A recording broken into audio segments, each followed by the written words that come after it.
Мені өткенімнен қызғанба, өйткені ол қайтып келмейді. Қызғаншақтыққа жол берме, сонда қызғану да болмайды.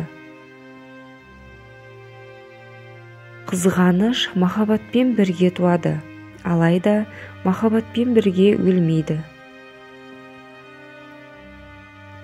Ағайынның ішінде бір жақсысы бар болса, қаумалаған көп жаман сол жақсыны көре алмас.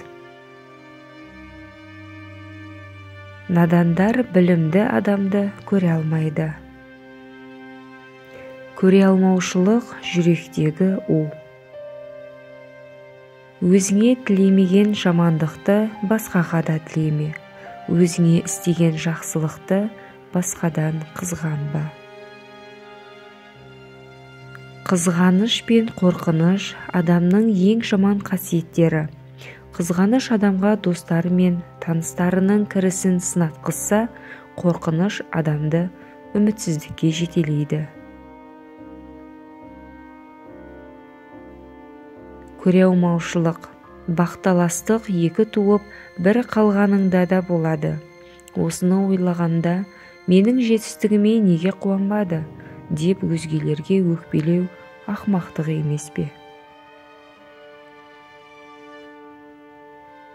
Ағайының бар болсаң көре алмайды, жоқ болсаң асырай алмайды. Қызғаншақ жігіттен енжар күйеу шығады. Еркектердің қызғанышы кім екенін білсем өлтірем. Әйелдердің қызғанышы өлтірсең де кім екенін біліп аламын. Қызғаныш үнемі қателікке ұрындырады. Тірі адамда мүмкіндік көп. Иіске, сүй, құшақта, аяла, бауырыңа бас. Әр секундыңды қимастарыңа арна. Өкпеге қисаң да аз ғұмырыңды сыйластықпен өткіз. Бүгінгі адам ертең топырақ. Бір үйде қанша жан барсың, бір-біріңе қонақсың. Сыйлассаң, тіріңде сыйлас, өлген соң жыласпа. Ешкім мәңгілік емес, ыстық құшағында еркеле. Алла адам баласына көп мүмкіндік, уақыт берді. Өкпе, реніш, наз, ол еш уақытта бітпейді, егер сен бітірмесең. Қызғаныш сүйетініңді дәлелдеу емес, сүйіктіңе жеке мүлк ретінде қарап қожалық ету. Қызғаншақтықты түсінуге болар, бірақ дәлелдер жоқ. Бақытты болу үшін жүрегіңнен тек үш сезімді алып таста: құмарлық, күншілдік, қызғаныш. Ештеңе дәл бүгінгідей қайталанбайды. Әр уақыттың да, адамның да қадіріне жете біл. Құр, реніш жүйке мен жүрекке ауыр салмақ. Адам ренжігенде ойланады, жүрекке алады және жүйкеге көп салмақ салады. Бір ғана реніш үшін адам іштей шаршай бастайды. Өкпелеуге тұрмайтын нәрсені көңілге алып, жүрегін ауыртатындар өмірі өзгелерден күрделі болып келеді.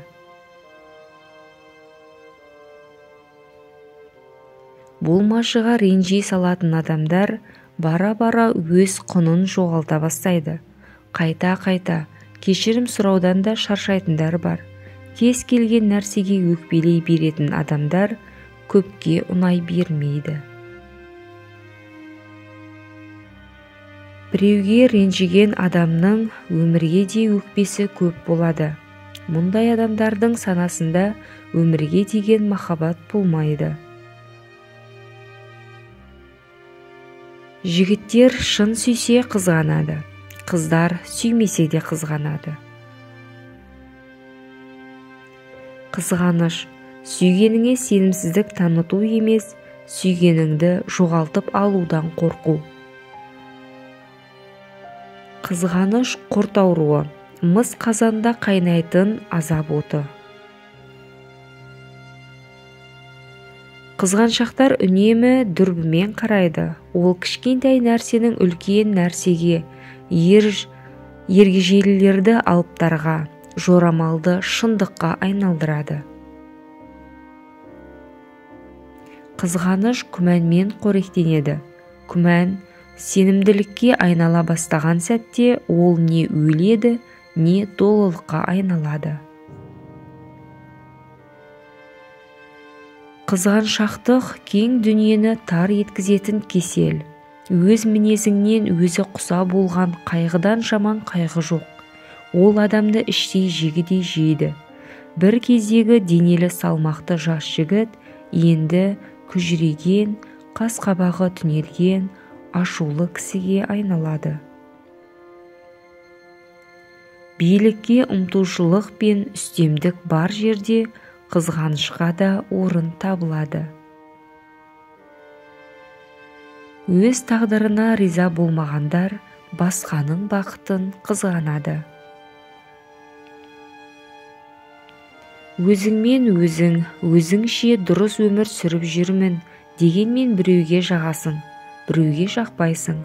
Осындай қарым-қатынаста адамдар арасында өкпе реніш деген нәрсе жүреді. Үлкен өкпе реніштің ашуы қатты болса, кекке ұласып кетеді. Ал енді кейбірі ұмытылып та қалады. Әйткенмен, біреуге ренжу және өкпелеуден екі жаққа да пайда жоқ. Адамдар мені білмейді деп қапаланба. Мен адамдарды білмеймін деп қапалан.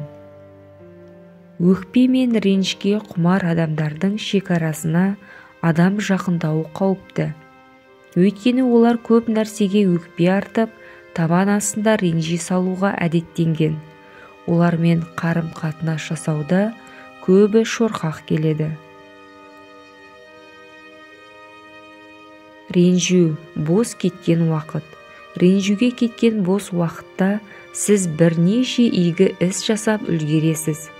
Өзі онсыз да қамшының сабындай ғана қысқа ғұмырыңды ренішпен өткізіп не керек?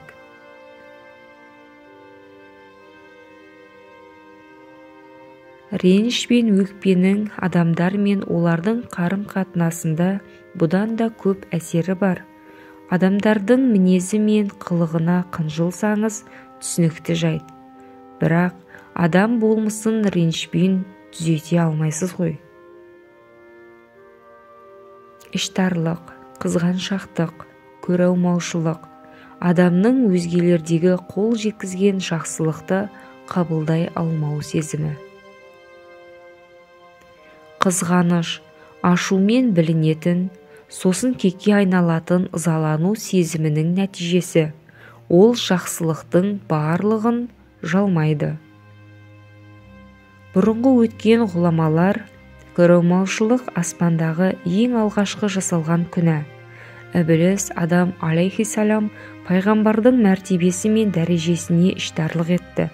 Сонымен бірге жер бетінде де ең әуелі жасаған қылмыс пен күнә көреалмаушылықтың салдарынан болды. Адам алейхиссалам ұлдары бірін-бірі іштарлық кесірінен өлтірді деген.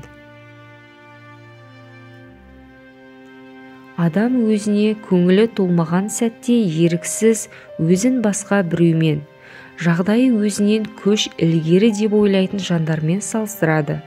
Сондай-ақ көреалмаушылық, реніш, жек көрушілік сияқты сезімдер адамды теріс жолға итермелейді. Сондықтан әр адам өзін дер кезінде қолға алып, жағымсыз әсерлі, позитивті сезімдерді алмастырып үйренгені жөн.